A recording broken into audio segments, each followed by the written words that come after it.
Buenas noches de nuevo, buenas tardes para quienes nos escuchan en otros países que todavía es de día. Como les comentaba, y espero que ahora sí se entienda, estamos abriendo la tercer corte de la diplomatura en distribución y exhibición audiovisual de la Universidad Nacional de Villa María y lanzando la primer corte de la diplomatura en desarrollo y gestión de proyectos audiovisuales de la Universidad Nacional de Córdoba. Eh, Dependiente de la Facultad de Artes. Y bueno, la verdad es que, como también comentaba antes, es un gran placer para mí empezar esta charla abierta con una invitada de lujo realmente para nosotros y nosotras, que es María Elena Wood, directora ejecutiva de Wood Producciones, una creadora, productora y directora chilena con un amplio recorrido que va a estar compartiendo algunas de sus experiencias durante esta charla. Y bienvenido una vez más, Fabricio Ferrara, director de negocios internacionales de la revista Prensario, y quien una vez más nos va a acompañar en este recorrido académico, pero que también donde se mezcla y se combina la vida profesional. Así que bueno, para aprovechar lo más que se pueda este tiempo, que sabemos que Fabricio se tiene que ir en un rato, pero bueno, vamos a seguir charlando con María Elena. Te doy la bienvenida y te dejo este espacio, sin antes decirles a todos y a todas que es posible hacer preguntas, que vamos a estar compartiéndolas hacia el final de la charla, y que también en el mismo, abajo en la descripción de YouTube, van a tener información de estas diplomaturas que les estamos contando y pueden pedir más información en esos links. Bienvenida, bienvenido, y muchas gracias, Marilena, por la paciencia y por el tiempo. Bueno, ahora sí creo que podemos decir buenas noches, ya todos están en la noche después de este delay. Perdón y disculpas por los problemas técnicos. Bueno, muy feliz por estar con María Elena, a quien conozco hace varios años, desde algunas de sus posiciones de productora independiente, pero también como directora de programación de la televisión pública en Chile. Un gran recorrido profesional, así que bueno, muchas gracias por estar, María Elena. Vamos a hacer algunas preguntas, pero como dijo Paola, estamos abiertos para escuchar preguntas del público e intercalando con el line-up que tenemos preparado. Mariela, antes de comenzar, estábamos conversando de cómo había sido esta transformación de tu compañía, de asociarte y luego salir nuevamente para un poco para cambiar el panorama y sobre todo adaptándote a los cambios que plantea el escenario audiovisual internacional. ¿Nos querés contar inicialmente cómo ha sido un poco tu recorrido en ese sentido?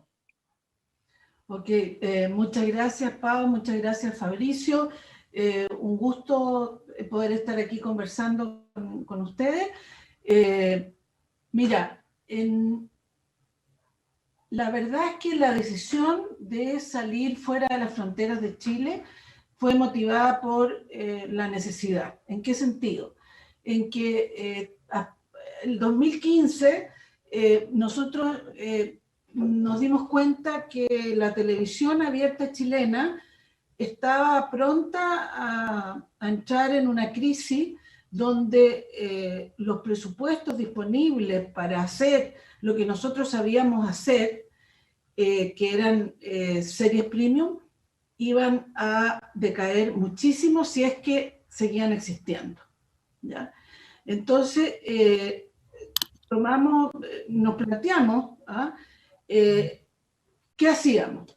Si queríamos seguir haciendo televisión, o si, en ese caso, mi hermano, que es director de cine, ¿no es cierto?, se dedicaba a sus películas, yo que soy realizadora de documentales, me dedicaba a mis documentales, y Patricio Pereira, que ha sido nuestro histórico socio productor, digamos, trabajaba con nosotros. Y decidimos que íbamos a darle una oportunidad adicional a la producción de televisión porque nos permite contar ciertas historias que nos gusta mucho contar. Y, y tomamos la decisión de que el paso siguiente iba a ser abrirnos al mercado internacional y ver qué pasaba. En ese momento nosotros estábamos editando una serie que se llama Ramona, que es una serie 100% chilena, hecha para Chile, con una temática chilena, y que hicimos en una coproducción con Televisión Nacional de Chile y con un fondo del Consejo Nacional de Televisión. Esa serie identificamos unos ciertos lugares fuera que nos interesaría que la serie se viera y la mandamos sin tener ni siquiera el capítulo 1 montado a lo que hoy día es Cannes Series, y en ese momento era una presentación que no me acuerdo bien cómo se llamaba, de series de estreno previa a MIP TV, ¿ya? Que es en abril en Cannes. Era en abril en Cannes. Ya todo está muy distinto.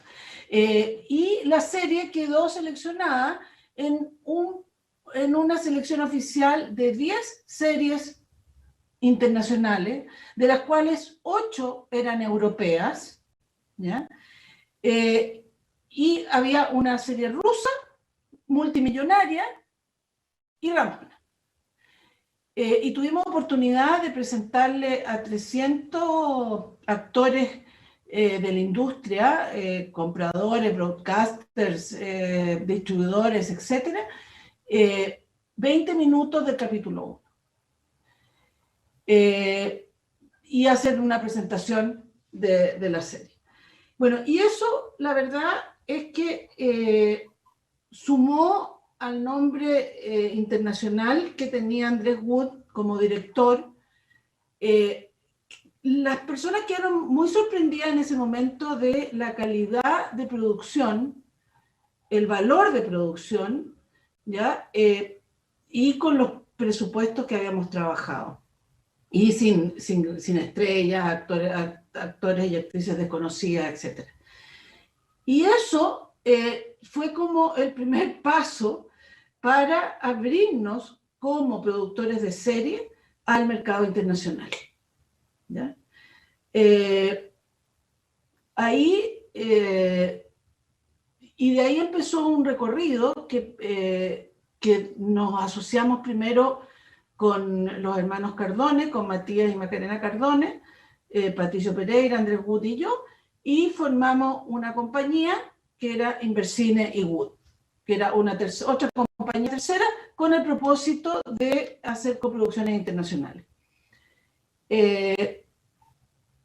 Ahí hicimos Mary and Mike con Marcelo Tamburri, actualmente director de contenidos de HBO Max, que justamente Latam, que justamente se está estrenando hoy en toda Latinoamérica, para Turner, para Space, asociado con Chilevisión y también con un fondo del CNTV. Y posteriormente hicimos Dignidad, ¿ya? Donde ese proyecto nos costó 4 años conseguir el financiamiento, pero finalmente lo conseguimos. Muchas veces se cayó, estaba arriba, cambiaban los ejecutivos de la televisión alemana, fuera el proyecto, después salía la película Colonia, que entonces nos decían, no, ya esto ya fue, además la película le fue mal. Finalmente logramos conseguir el financiamiento y esa serie se estrenó a fines del 2019 en un servicio nuevo premium en Alemania, Join, y conseguimos, y la financió, digamos, CNTV y Red Arrow Studios International, que es una distribuidora originalmente británica, hoy día mundial, ¿no es cierto?, que posteriormente la vendió a HBO Europa, HBO Nordic. Se estrenó esa serie en agosto del 2020 en 12 países europeos, y posteriormente en noviembre del año pasado se estrenó en toda Latinoamérica a través de Amazon Prime. Si ustedes, si quieren, les puedo mostrar el trailer de esa serie. Mientras yo lo estoy buscando acá... María Elena, mientras lo buscas, hacemos algunos comentarios en relación a Dignidad, que es una serie premium, que fue una coproducción con Story House, si no me equivoco, de Alemania, y estuvo financiada por el CNTV, y en particular también estuvo como principal actor Red Arrow. El servicio ese Join, si no me equivoco, es parte del grupo, ¿verdad? Es parte del grupo Red Arrow en Alemania. Exacto, es de justamente del grupo de los medios de Red Arrow. ¿Ah? Sí, Un servicio chileno. ProSieben SAT, el ProSieben, grupo alemán. ProSieben, sí, Así es. ProSieben, justamente. ¿Ya? Donde, y, a ver, Es una voy. historia chilena, ¿verdad? También es una historia muy relacionada con un centro ahí en Chile, ¿verdad? Contarnos un poco más sobre el... Sí, mira, Colonia Dignidad es una villa, aquí van a ver, ustedes me dicen si la están viendo. Sí, sí, ahí se ve. Ahí se ve.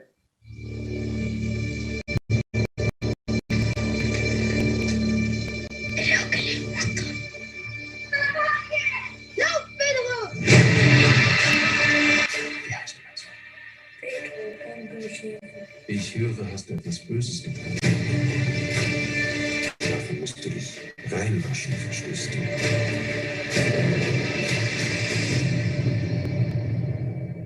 Ven, deine heiraten, Tanja. Nadie.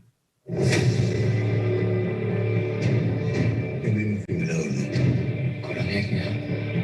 Quiero que vayas hasta allá y me traigas a Jeffrey. Usted está haciendo lo correcto. Alguien tiene que terminar con esta mierda. Die Kolonie hat meine ganze Familie zerstört. Ich konnte es vergessen. Hice una cosa, no volví nunca más. Strafverhandlung, Entführung und Kindesmissbrauch. Wo ist Paul Schäfer? Dr. Paul Schäfer ist meines Erachtens nach schon seit Monaten nicht mehr das. Sí, Jeffrey. ¿Qué me estás haciendo? Das ist deine Sauerei, Bernhard. Da kümmerst du dich drum. Der Bruder. Klaus, Klaus, es wird. Cuéntame esto. No sé, dígame usted. Wir waren jetzt nicht. Wir waren über das Fenster. Mit Paul Schäfer angelegt. Sollte besser etwas in Ärmel haben. Acuérdate bien. Todos morimos en Colonia.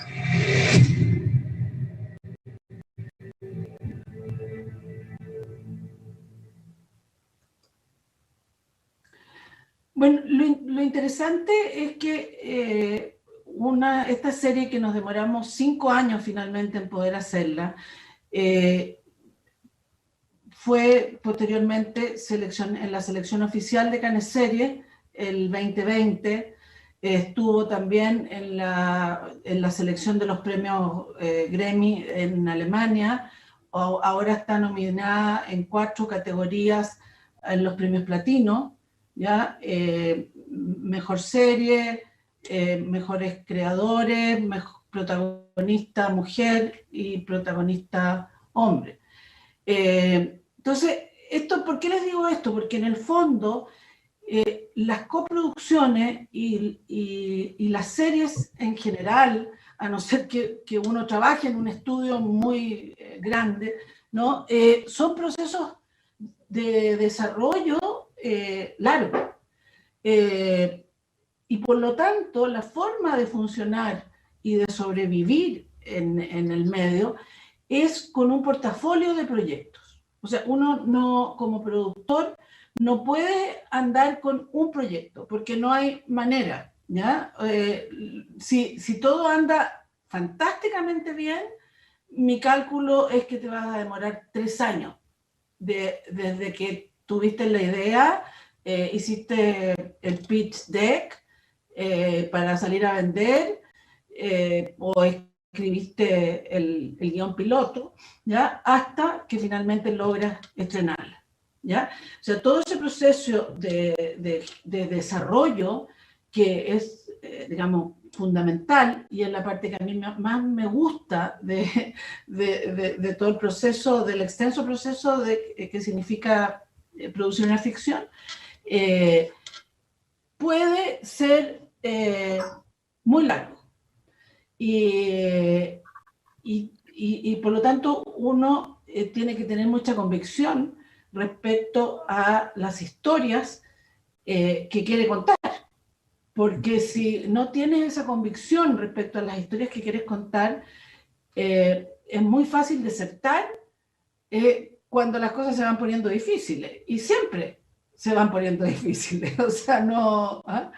María Entonces, Elena, me interesa mucho hacer hincapié en esto por una de las cosas que también conversábamos antes, ¿no? Que tiene que ver con una transformación de ser una cineasta o de trabajar en el sector independiente a ir a producir televisión premium. Hoy estamos viendo muchos directores, hoy, pero digo, vos lo venís haciendo desde hace un tiempo, que nos cuentes cómo fue esa transformación de salir un poco del formato cine, no del cine, sino del formato de producción de cine, o cómo trasladar el cine hacia las series premium, que es un poco lo que estamos viendo hoy en el mundo. Contanos esa transformación. bueno, que es un proceso muy interesante porque tiene que ver también, o sea, a ver, hoy día, más aún con la pandemia, ¿no es cierto? El cine tal cual lo conocemos está en un proceso complejo, difícil, ¿ya? Eh, eso ha hecho que mucho talento del cine, ¿ya? Directores de foto, directoras, guionistas, etcétera, eh, hayan hecho un proceso de paso desde el cine hacia las series premium, ¿ya? Por otro lado, en paralelo, hay otro proceso que también antes, en países con mercados pequeños como Chile, por ejemplo, muchas veces, o sea, la mayoría de los directores, por no decir el 99%, no viven o no vivían solo de hacer cine, ¿ya? Sino que también hacían televisión o hacían publicidad. Muchos de ellos publicidad. Y la publicidad también ha tenido, ¿no es cierto?, como la publicidad tradicional como la conocemos y con todo su impacto en los medios tradicionales, también ha tenido una baja. Por lo tanto, incluso aquellos directores que se negaban a hacer televisión, ¿ya?, pero hacían cine y publicidad, ¿ya?, también vieron dificultades en el camino, ¿ya?, y empezaron a aceptar también hacer esta cosa más... menos relevante, ¿ah? Que sería televisión. Y por lo tanto, hoy día, por eso tenemos la posibilidad de contar con tantos talentos en las series. En paralelo a eso, ¿no es cierto?, tenemos el surgimiento de todas estas plataformas que le han dado posibilidad a Latinoamérica de tener una producción audiovisual que no éramos capaces de financiar solamente con nuestros mercados, ¿ya? Y por lo tanto hoy día vemos, por ejemplo, países como Colombia, ¿no es cierto?, donde se estaban rodando, ahora yo vengo llegando después de 2 meses y medio de rodaje en Bogotá, ¿no?, de una serie, se estaban rodando 17 series en paralelo, ¿ya? Y estamos hablando con pandemia, con movilización social, o sea, es un fenómeno muy interesante que si las industrias y los países son lo suficientemente inteligentes, tienen que saber aprovechar este momento, ¿ya? Generando franquicias, generando mercados realmente atractivos, ¿ya? Hoy día, más que, yo diría que la posibilidad hoy de hacer coproducciones internacionales es probablemente mucho más grande, ¿ah?, de lo que jamás en la historia hemos tenido. Y por lo tanto es vital salir del mercado local, ¿ya? Y entender lo que está pasando afuera, ver lo que está sucediendo en las distintas broadcasters, plataformas, etcétera, ¿ya? Ir a los mercados, ¿ya? Es fundamental, ¿ya? Establecer una red de contactos y por sobre todo hacer muy bien el trabajo que uno hace, porque esa es la única carta de presentación que uno tiene, no hay otra.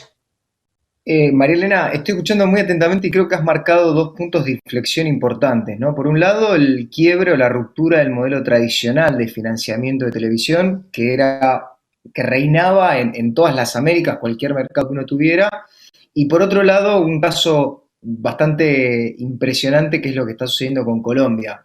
Pero también no me quiero ir un poco de tu país, de Chile, que has mencionado muchas veces el CNTV. Entiendo que hay muchos fondos también locales que ayudan a los productores independientes para salir a buscar esos financiamientos. ¿Nos puedes contar cómo funciona esa estructura de financiamiento local que te permite salir a buscar un partner internacional? Bueno, todo ahora está en cuestionamiento dado la Claro. crisis económica, ¿no es cierto?, y las necesidades financieras de los países por la pandemia, ¿no?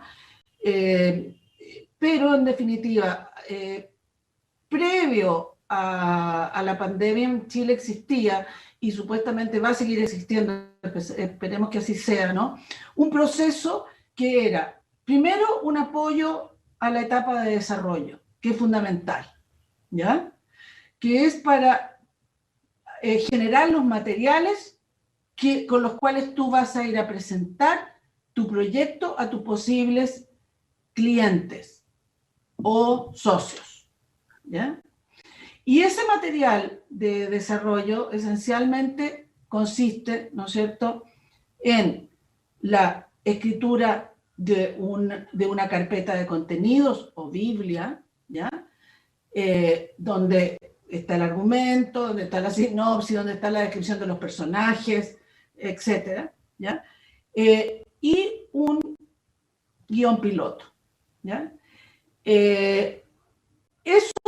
Y a partir de eso, tú además elaboras un dossier, una carpeta de resumen o pitch deck, ¿ya? Que haces una página por un lado y por otro puedes hacer un pitch deck de 14 slides, una cosa así, también les puedo mostrar algunos, ¿ya? En castellano y en inglés para mostrarle a tus posibles, como te digo, compradores, al posible comprador. Ese proceso, eso es vital. Eso ha ayudado mucho a la industria audiovisual chilena, que existan ese fondo, ¿ya? Después hay fondos para producir que se han ido reduciendo. No hay tantos, pero hay, por un lado, el Consejo Nacional de Televisión, con un fondo de fomento a la calidad, que premia proyectos locales que digamos que supuestamente ellos evalúan que van a interesar y van a servir a las audiencias. Ahí tú puedes aspirar a ese fondo, pero ese fondo te obliga a estrenar en la televisión abierta chilena.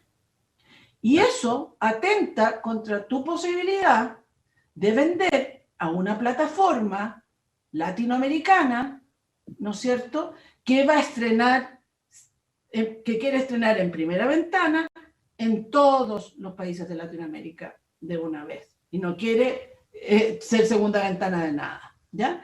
Entonces, esas son cosas que hay que ir afinando porque, en definitiva, eso está trayendo dificultades a las producciones locales que quieren internacionalizarse.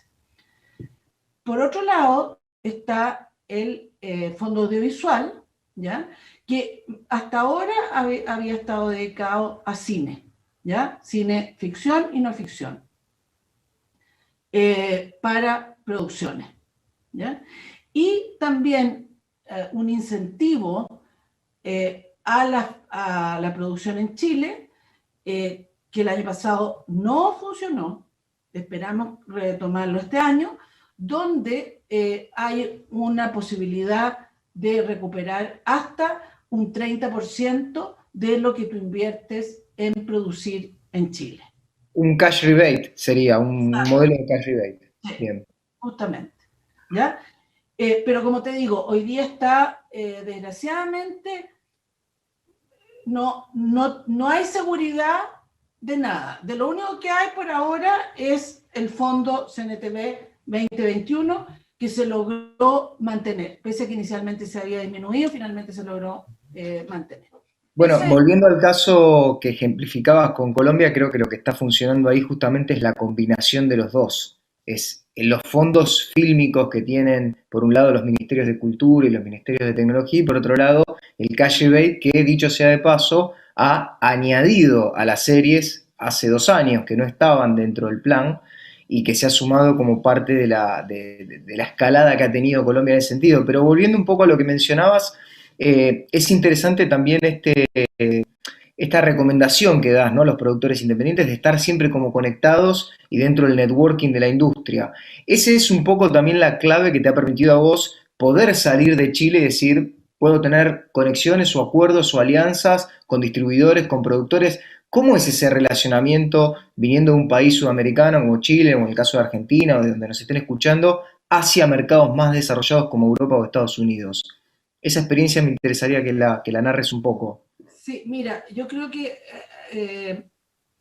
bueno, justamente también hay un fondo, ¿ya? En Chile que te permite financiar el acceso a ciertos mercados, ¿ya?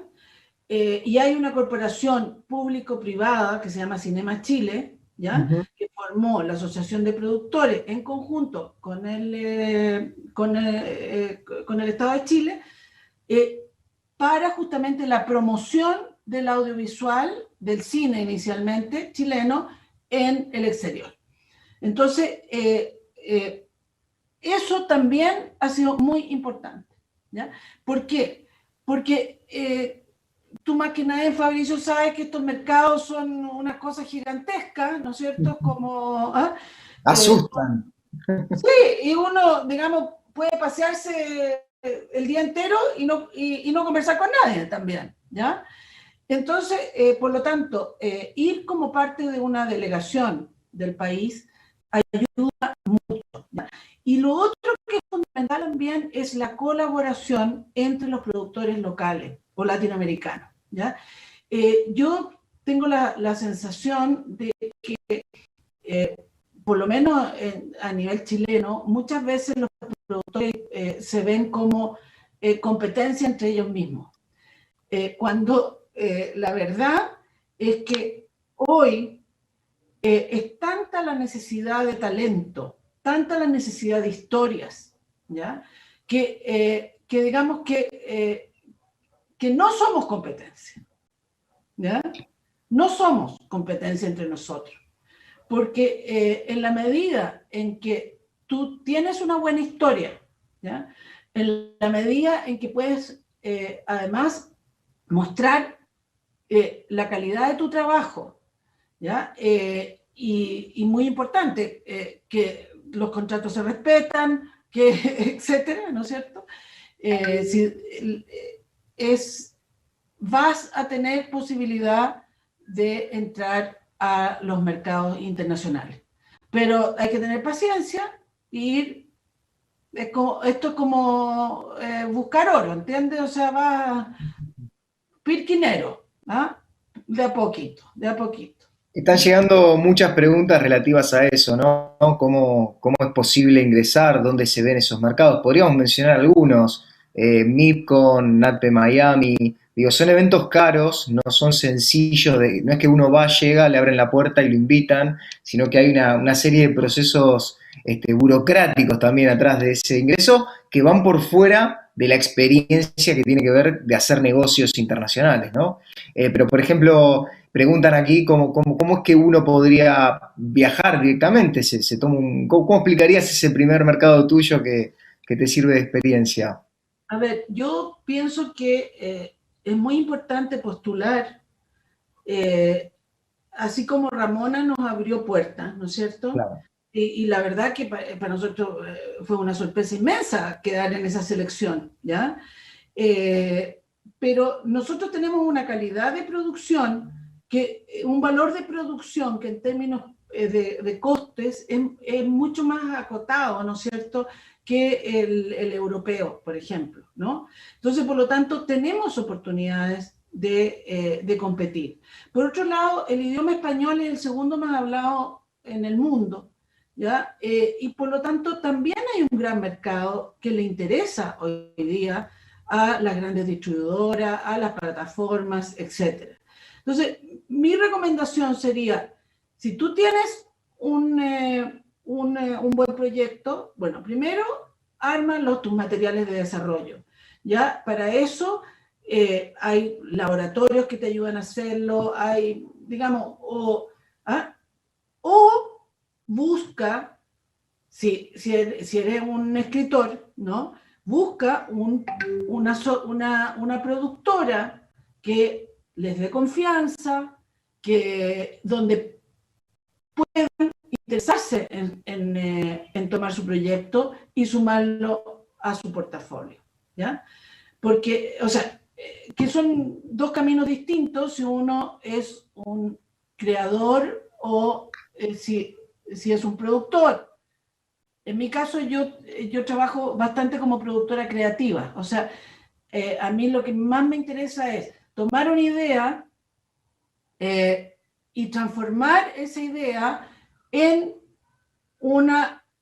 primero en un proyecto de serie y posteriormente con eso salir a buscar el financiamiento para poder después completar la escritura y entregársela al productor de línea, ya que va a ser que va a producir en el terreno. Y posteriormente, cuando la obra ya está lista, el productor de línea me la devuelve, ¿ya? Y comienza todo un trabajo que es de promoción, de venta, etc. Que también originalmente uno lo hace como muy artesanalmente, porque estás en todo el proceso completo, pero si, por ejemplo, como en la obra que nosotros acabamos de terminar de rodar en Colombia, Noticias de un secuestro, basado en el libro de Gabriel García Márquez, ¿no es cierto?, que se la vendimos a Amazon Prime. Entonces, Amazon se va a encargar de todo el proceso de la cola, porque finalmente ellos quedan como dueños de ese producto. Es interesante porque vos has mencionado dos productos que has hecho para Amazon, en el caso de Colonia de Dignidad y en el caso de Noticias de un Secuestro, que todavía no se estrenó, pero que se va a estrenar muy probablemente en este año. Y es interesante también saber un poco lo que está sucediendo en la industria, ¿no? Porque antes uno le vendía tal vez a la televisión chilena y la televisión chilena tenía su unidad de negocios de distribución y lo salía a vender. Hoy da la sensación de que ese producto queda en Amazon y que tal vez ese producto streaming premium no tiene una segunda vida en una segunda pantalla. Me quiero quedar con esta idea de cómo lo percibís vos, ¿no? Desde la parte creativa. Es muy complejo, es muy, muy complejo. Y O sea, han cambiado las reglas, han cambiado las reglas del mercado. Sí, han cambiado las reglas del mercado y la verdad es que, a ver, producir para una plataforma tiene cosas buenas, ¿ya? Que ellos financian, o sea, es un original, te lo financian al 100%, Claro. en el caso, ¿no es cierto?, ahora vino el COVID, un 20% de sobreprecio por todo el tema COVID, lo financia, o sea, el riesgo queda acotado a que tú seas capaz de hacer bien tu trabajo, ¿ya? Obviamente si hay sobrecostes, tenés que asumirlo, pero si tú, ya. Pero, entonces, pierde la propiedad intelectual. Y que eso va a ser lo más valioso siempre. Totalmente. Entonces, pero por otro lado, si no pierdes la propiedad intelectual, no la haces. Claro. Entonces, a ver, ¿cuál es la decisión que vas a tomar? Cada proyecto es diferente, ¿ya? Y yo pienso, y cada vez estoy más convencida, de que las cosas, cuando hay alguien realmente interesado en financiar algo, hay que hacerlas. Porque es muy difícil llegar a ese punto, ¿ya? Y por lo tanto, esto de amarrarse a tus ideas, no, que es mía, se me ocurrió a mí, yo la escribí, yo he trabajado tanto en esto, etcétera. Con esa visión, uno corre un alto riesgo de que el proyecto quede para siempre en un cajón, ¿ya? Que es mucho peor eso a que tú la produzcas, te paguen por tu trabajo, ¿ya? Y la audiencia la vea, exista. Sí, un gran amigo de esta industria alguna vez me dijo, es mejor un 10% de algo que un 100% de nada. Y es lo que uno está viendo en el mercado internacional. O sea, las coproducciones tienen cada vez más jugadores que ponen cada vez porciones más pequeñas de dinero o que entran en un proceso específico, o un distribuidor, o un financista, o un inversor específico, o un distribuidor que se va a dedicar al cine o a un segmento especial del negocio. O sea, se ha vuelto casi un juego de ajedrez muy complejo ser un productor independiente en el mercado internacional, en un momento además de alta demanda, porque eso también hay que decirlo. O sea, las plataformas están buscando contenido a granel y necesitan mucho contenido, porque hoy las series terminan mucho más rápido que años anteriores. Yo tengo que salir de la charla esta apasionante que estamos entablando, pero quiero dejarle la palabra a Paola y me parece que tendríamos que ir un poco hacia la parte de los proyectos que están por delante, ¿no, Pao? Pero bueno, siempre muy, muy interesante hablar contigo, María Elena. Igualmente, Fabricio, un gusto. Que sigas muy bien. Espero vernos pronto Ojalá, físicamente. ojalá, ojalá. Ya quiero más mercados virtuales. Definitivamente. Te mando un abrazo y un beso. Gracias, Cuídate. Fabri. Bueno, vamos, la verdad que estaba ahí como muy, muy entretenida escuchándote y también, eh, nada, ¿no? Sintiendo con muchas de las cosas y con toda tu experiencia. Creo que para un poco la idea también es que por ahí sí nos puedes compartir, bueno, un poco cómo estás viendo a partir de toda esta experiencia, lo que nos venís contando de la transformación. Qué gran tema la pérdida de propiedad intelectual, ¿no? Porque es como algo que se está poniendo en cuestión en diferentes territorios, bueno, en Latinoamérica, en Europa también, pero a la vez es alguien que te garantiza poder seguir produciendo y un poco lo que decís vos, ¿no? Que hagas bien tu trabajo al final del día. Pero creo que es un tema que va a seguir en debate y que se va a seguir debatiendo sin lugar a dudas, ¿no? El tema de la propiedad intelectual y que las plataformas tomen el 100% de esto. Pero es algo que está pasando, ¿no? Como que en realidad un poco también eso, preguntarte cómo veías la industria, un poco la creación y la producción de series hacia adelante y cómo estabas armando todos estos esquemas de coproducciones a partir de la experiencia que estás teniendo. Mira, cada proyecto es un desafío nuevo y para cada proyecto uno tiene que diseñar una estrategia, ¿ya? Entonces, hay proyectos que uno dice, ok, esto se lo voy a ofrecer a tal plataforma porque investigo los mercados, porque converso con gente, porque leo, porque miro, etcétera, que están buscando este tipo de contenido, ¿ya? Y voy a la plataforma. Hay otros proyectos que se estructuran como coproducciones orgánicas, llámala. Que es una palabra que se está usando mucho hoy día, pero que en el fondo son orgánicas. O sea, por ejemplo, Dignidad es hablada 50% en español, 50% en alemán, pero no es porque era coproducción con Alemania, sino que porque la historia, naturalmente, ¿ya? Habían personas en esa historia que hablaban castellano y los que vivían dentro de Colonia Dignidad, actualmente conocida como Villa Baviera, ¿no es cierto?, hablaban alemán. Por lo tanto, no es que yo haya inventado, digamos, esta es una historia inspirada en hechos reales, ¿ya? Y nosotros trabajamos mucho con esos materiales, ¿ya? Pero lo importante es que las coproducciones no son como las antiguas donde tú decías ya, entonces el actor va a ser español, entonces ahí la coproducción es con España. Y el montajista va a ser gringo, entonces ahí ya. No, hoy día las coproducciones tienen que realmente ser coproducciones, en el sentido que tienen que ser historias que realmente te exijan esa necesidad de contar con un otro, ¿ya? Entonces, eso es muy, muy importante.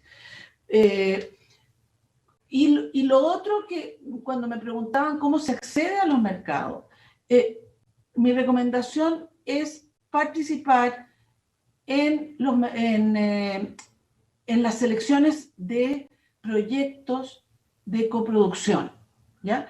Todos los mercados relevantes tienen una selección de proyectos, ¿ya? Que se anuncian o que se presentan, o que, etcétera, en ese mercado. Y uno, desde cualquier lugar del mundo, puede enviar su proyecto, ¿ya? O sea, por ejemplo, ahora está Connected Fiction, ¿no es cierto?, que originalmente era en España, ahora está virtual. Quedamos nosotros con un proyecto seleccionado, ¿ya? Es un proyecto desarrollado con un canal de televisión chileno, con Megamedia, que se llama Niños de Contrabando. Y ese proyecto, por ejemplo, que quedó dentro de la selección de los 10 proyectos que se van a presentar como posibles coproducciones. Ahora, no es fácil, porque, por ejemplo, en Conecta llegaron 136 proyectos, ¿ya? Y en el área donde estábamos nosotros, que era drama, thriller, qué sé yo, eran 60 y tantos proyectos, ¿ya?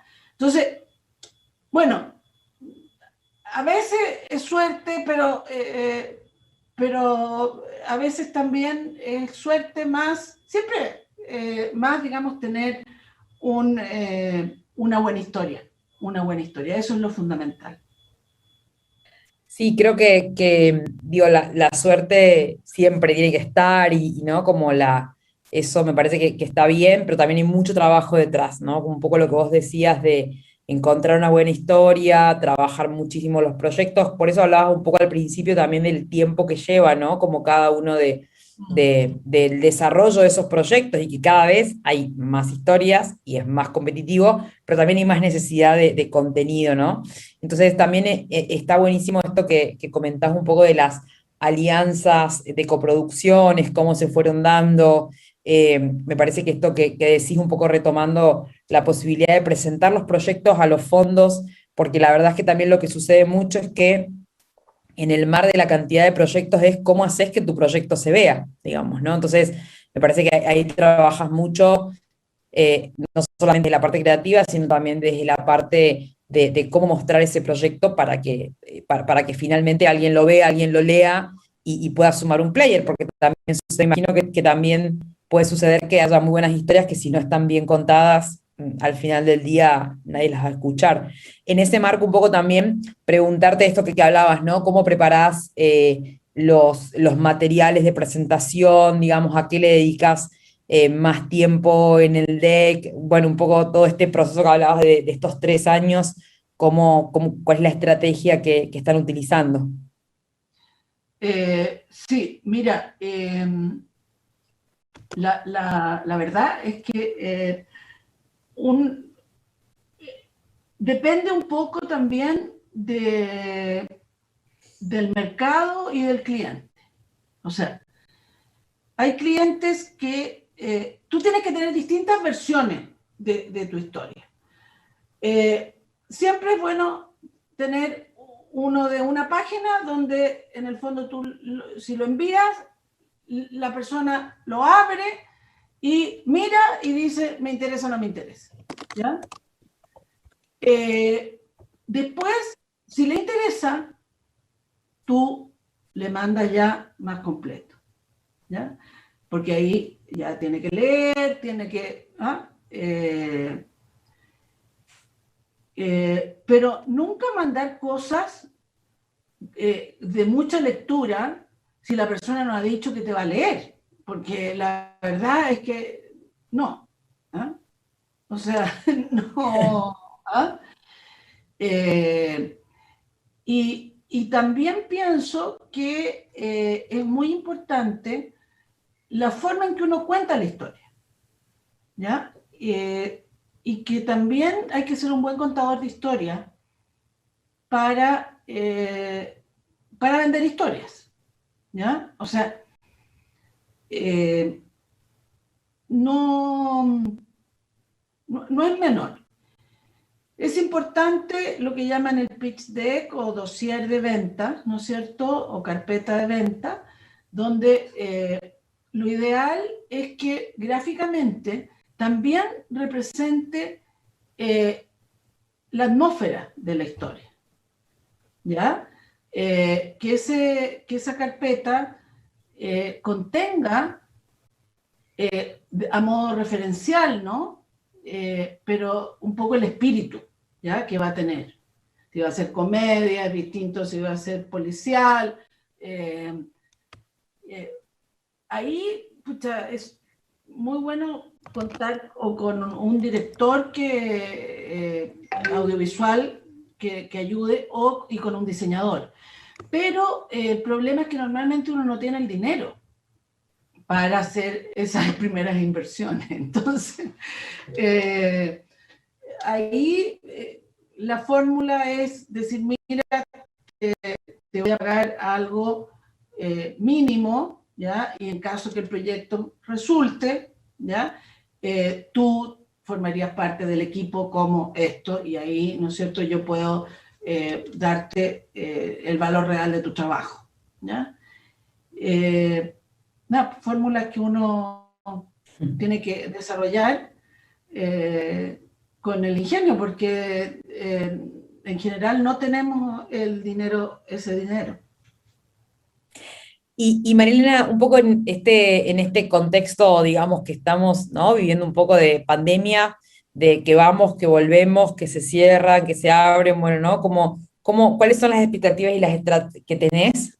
¿No? Como, esto es casi una pregunta reflexiva, porque nadie sabe de dónde estamos ni qué va a pasar, pero un poco cuáles son las expectativas y estrategias que te imaginas en este contexto pandémico y post-pandémico, ¿no? Bueno, nosotros ocupamos el primer año de la pandemia en desarrollar. Fue un momento especial porque normalmente mi trabajo consistía mucho en viajar, ¿ya? Y por lo tanto tuve el tiempo para poder desarrollar. Y también tuve el tiempo para es un buen momento para que la gente está en sus casas, ¿ya? Están frente al televisor, digamos, ¿ah? Entonces, también es un buen momento para tener conversaciones con personas, para pedirle reuniones. Ahora, el problema que tiene esto es que lo que más nos ha costado es también, por ejemplo, las mesas de escritura. Muy difícil trabajar todo con Zoom, ¿ah? Se hace muy tedioso, difícil. Por lo tanto, mi recomendación sería ocupen el tiempo en desarrollar y en armar sus proyectos para poder, cuando esto se abra, poder presentarlo. Ok, bueno, la verdad que es súper interesante y como sé que estamos como ya en los últimos minutos, por ahí quería aprovechar para compartirte algunas de las preguntas que nos fueron llegando por YouTube. Digamos, tenemos una audiencia bastante amplia a pesar de los problemas que suscitaron al principio, pero hay mucha gente que se quedó y se volvió a conectar, así que muchísimas gracias por eso. Te voy a ir haciendo algunas de las preguntas que nos van, digo, como pasando. Desde México nos llega una pregunta de ¿qué opinas del mercado de las películas de bajo presupuesto? No video home, sino solo de bajo presupuesto. ¿Cómo ves?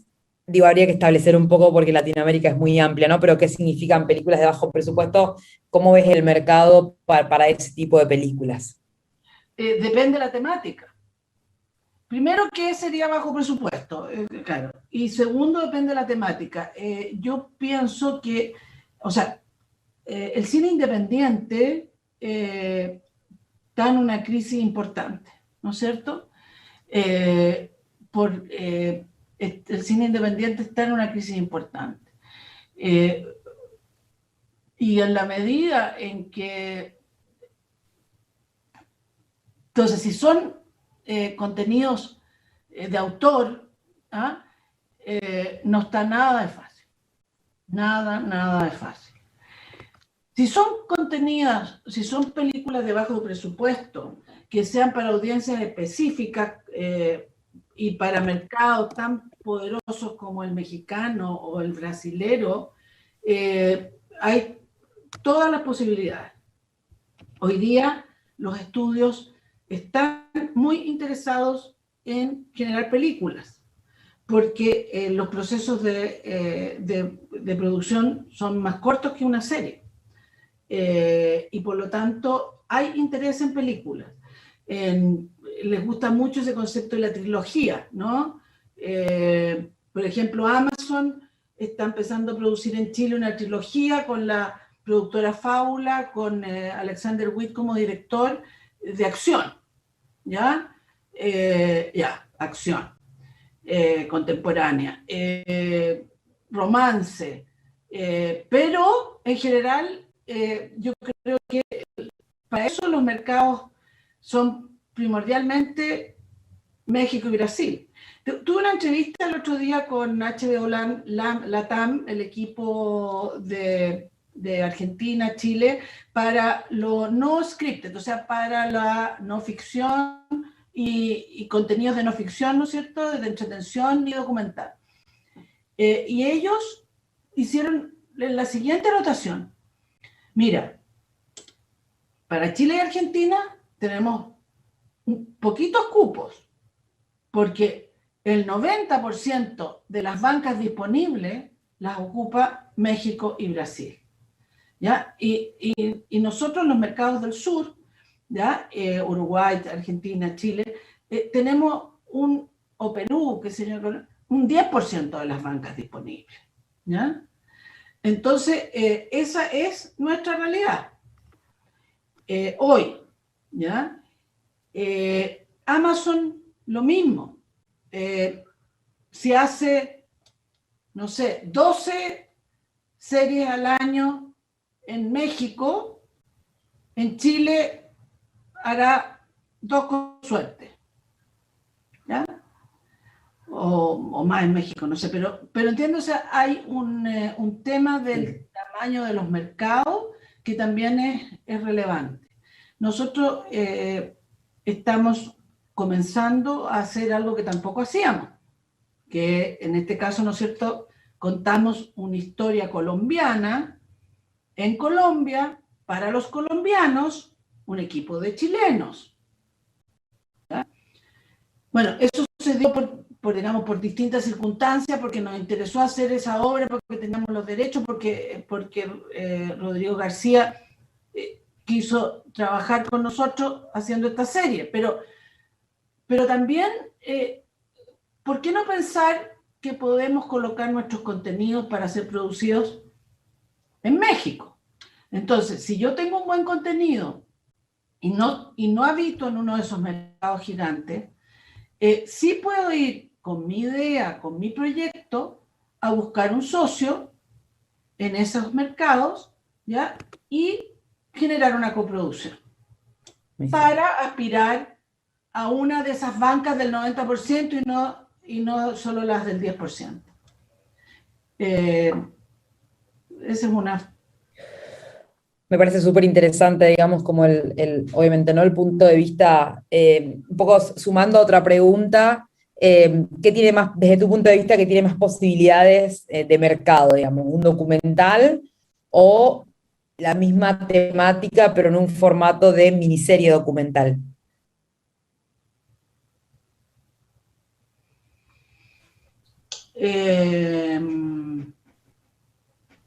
Yo creo que va a depender de la historia y del tema, porque hay historias que permiten una serie documental y hay otros que no dan abasto para una serie. Entonces, más que... yo creo que lo fundamental es encontrar el formato para la historia que quieres contar. Eh, Hoy los Como que, unitarios están funcionando bien porque, te digo, como se demoran menos en producirse, interesan. claro. Y bueno, un poco, una pregunta que me parece como también súper interesante es que una de las personas nos dice, veo que los proyectos que se financian en Latinoamérica están muy relacionados y que tienen obviamente una llegada internacional, ¿no? Giran en torno a las temáticas, en general giran en tornos a temáticas que son muy similares como narcotráfico, crimen, mafia y marginalidad. Un poco preguntan si estás de acuerdo con eso, si hay como una tendencia a financiar ese tipo de proyectos o si pensás que hay espacio para otro tipo de contenidos. Sí, mira, lo que pasa es que lo primero que busca un comprador de contenido es un proyecto único y distintivo, ¿ya? Y el punto es que si yo vengo desde Chile eh, a, a pasarle y le digo, oye, tengo una comedia genial, ¿ya? Eh, puede que él tenga buenos comediantes en su mercado local, que el humor eh, es distinto porque tenemos culturas diferentes, eh, o porque esa comedia, si uno la quiere producir en Chile, porque eso es otra cosa, que las productoras ganan cuando producen. Si no producen, no ganan. Entonces, por lo tanto, si yo voy a vender mi comedia y yo soy productora, a mí lo que me va a interesar es que se haga en Chile. Pero ¿por qué una comedia chilena le va a interesar al mundo? Entonces, ahí es donde en el fondo efectivamente uno busca historias únicas y distintivas, ¿ya? Con personajes, nada, que te envuelvan, ¿ah? Y en el caso nuestro, muchas de esas historias, no todas, pero muchas, han sido inspiradas en casos, en historias reales. Y, y las historias que hemos elegido también son historias relevantes para nosotros, historias que creemos que merecen la pena ser contadas. Y por eso, y por eso pueden aparecer, ¿no es cierto?, como claro, dignidad es ¿no es cierto?, de la secta que armó Paul Schaeffer en el sur de Chile y que permitió que cientos de personas fueran esclavizadas, torturadas, otros tantos asesinados, y es un tema que todavía no tiene resolución, ¿ya? Entonces, es un tema relevante para nuestra historia y pensamos que además para nuestra memoria es relevante, ¿ya? Y esa historia también tiene valor para otros, porque, digamos, porque es más allá de todo lo que uno podría imaginar esa maldad, ¿ya?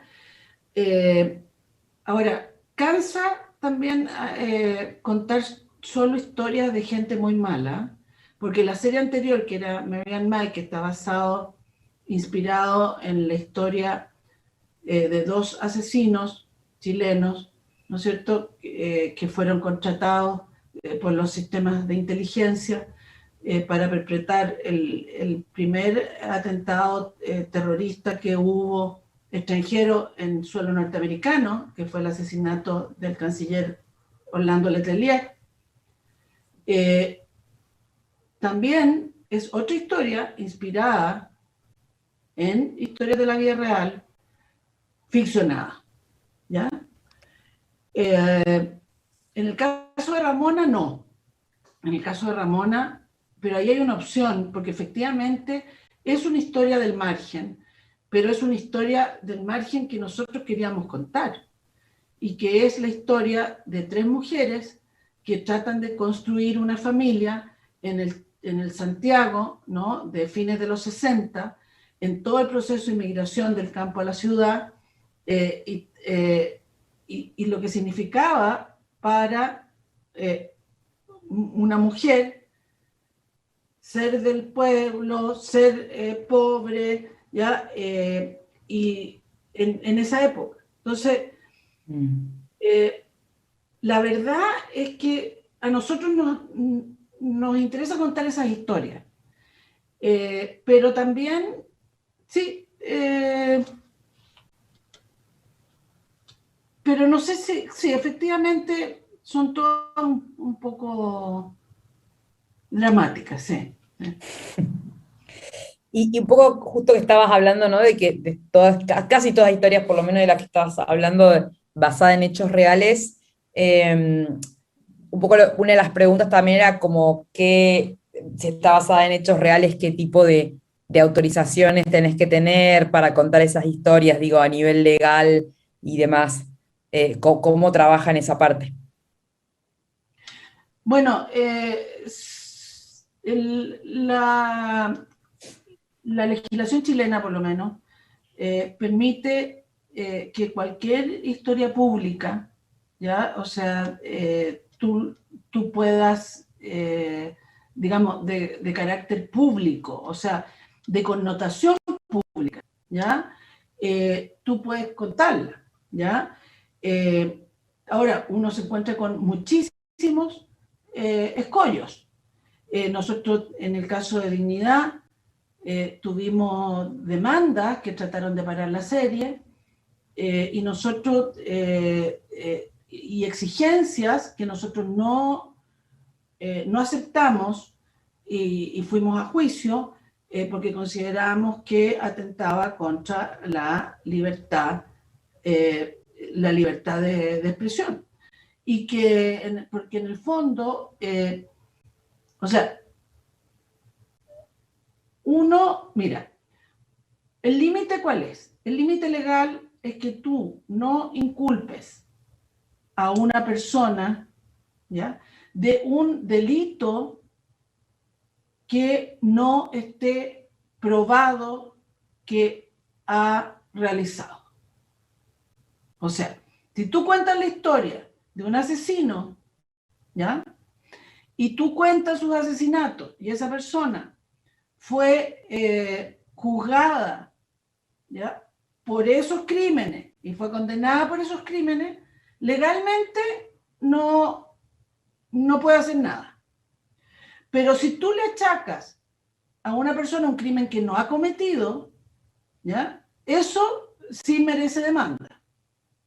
Que no ha cometido o que no está probado que lo haya cometido. Ahí te pueden demandar. Bueno, está clarísima digo, un poco la explicación, ¿no?, de algunas diferencias. Tenemos muchísimas preguntas, pero bueno, también sabemos que Marilena es una persona súper ocupada, digamos, y que nos ha brindado su tiempo y su agenda, un poco digo, hay como una pregunta que sí se repite bastante y que tiene que ver, que un poco lo explicaste, ¿no? Cómo llegar a los mercados, pero también otra pregunta que es, ¿cómo llegar a los mercados hoy, donde no, y a productores, cómo poder, desde diferentes áreas, ¿no? Siendo estudiante, ¿cómo lográs contactarte con productoras para poder insertarte a mostrar historias, a poder contar tus historias? Y también ya, digo, dentro de una vida profesional, ¿cómo haces para contactarte con productoras en una era donde no hay festivales y mercados, no por lo menos de manera presencial, y en ese mismo sentido, cómo se supera, digamos, el face to face en la era de la pandemia, ¿no? Que bueno, un poco lo que hablabas antes de los Zoom y demás, que entiendo que tiene que ver con Cuarto de Escritores, pero bueno, hoy comentabas antes que conecta The Fiction, un mercado súper importante e interesante en España, tiene su edición virtual ahora. Bueno, un poco como si quisieras, como para ir cerrando también la charla, contarnos un poco de cómo trabajas, cuál es tu experiencia en relación con eso, también en relación con tu crecimiento. Bueno, la forma en que fuimos dándonos a conocer fue a través de nuestro trabajo, ¿ya? Y la forma de visibilizar ese trabajo es, lo que les decían delante, es enviando sus trabajos digamos, los espacios que hay en los festivales, en los mercados, para presentar proyectos, ¿ya? O para presentar series o lo que sea, ¿ya? Esa es una recomendación. La otra recomendación es sumarse a productoras en un primer proyecto, sumarse a productoras que tengan el acceso, ¿ya? Y que obviamente, digamos, y que tengan fe en el proyecto de ustedes, ¿ya? Esa es otra forma. Yo no sé, o sea, por ejemplo, hoy día había una charla en Conecta Ficción y uno de los panelistas era director de contenidos de HBO Nordic, Europa, que ahora a partir de hoy se ha llamado HBO Max. Y yo tengo un proyecto, ¿no es cierto?, que me gustaría hacer una coproducción con Suecia. Entonces yo miré, anoté el nombre, lo encontré en LinkedIn, le mandé una notita contándole que lo había visto en Conecta y que tenía un proyecto que creía que le podía interesar. A ver si me manda el mail. Si no, me lo manda. Ya le dije a Fabricio, mientras estaba antes haciendo las preguntas, si tenía el mail de ese ejecutivo. Esto es una investigación periodística, así parte todo. Buenísimo, Marilena. Bueno, la verdad que un placer charlar con vos. Y nos piden si podés compartir tu Instagram o tus redes como el último pedido. No sé bueno, si quieres compartirlo, igual si te buscan supongo que te encuentran, pero bueno, también si quieres compartirlo. No he estado muy activa en las redes, esa es la verdad, pero ahí les mando ese y ¿cuál me sé? El otro que me sé. Perfecto, ahí nos está pasando en nuestro Zoom interno las direcciones que seguramente ya desde técnica en breve van a compartir en la descripción de YouTube. Bueno, Marina, la verdad que muchísimas gracias, un orgullo poder charlar con vos y como siempre tu generosidad y compartir tus experiencias a quienes desarrollamos, creamos, producimos, es realmente interesante y para nosotros es muy importante abrir la cohorte, un poco de lo que comentábamos, ¿no? De la diplomatura en distribución y exhibición audiovisual y también la primer cohorte de la diplomatura en desarrollo y gestión de proyectos, que la verdad que creemos que son instancias de formación súper necesarias. Muchas de las preguntas que nos hacían acá van a estar respondidas en ambos espacios de formación. Ambos espacios están avalados por la Cámara Argentina de la Industria del Cine y por la Asociación de Productores Audiovisuales de Córdoba, por CAIC y APAC, respectivamente, y están contextualizadas la diplomatura en distribución desde la Universidad Nacional de Villa María y la de Desarrollo y Gestión de Proyectos de la Universidad Nacional de Córdoba, que creemos son espacios súper interesantes también para seguir conversando con otros profesionales, que así como María Elena y otros profesionales también como María Elena, van a compartir un montón de sus experiencias y creemos que esa es una instancia súper interesante, así que quienes estén interesados o interesadas, los links de información están en la descripción de YouTube y las pueden buscar seguramente en redes y en internet y también van a aparecer. Nuevamente, Marilena, muchísimas gracias. Ojalá podamos tenerte en alguna de las masterclass y charlas que vamos a tener más adelante. Y siempre interesante escucharte y compartir, y me pareció muy grato este espacio, y sobre todo el consejo de la investigación periodística, porque al fin del día lo que hacemos también es mucha inteligencia de mercado para poder crear. Muchísimas gracias, María Elena. Un gusto, muchas gracias, y por experiencia propia lo digo, en Córdoba hay mucho talento, mucho talento. Y si hubiera tenido la posibilidad de tener un diplomado de desarrollo y gestión de proyectos, me hubiera ayudado bastante, me hubiera cortado el camino un poco, yo creo. Así que muchas gracias y suerte a todos. Que estén bien. Muchas gracias, Mariana. Suerte también suerte para ti, cuídate. Esperamos salir pronto y vernos presencialmente pronto. Y muchas gracias a todos y a todas quienes nos acompañaron y por la paciencia también. Así que bueno, estamos en contacto. Muchas gracias y nos vemos pronto. Hasta luego.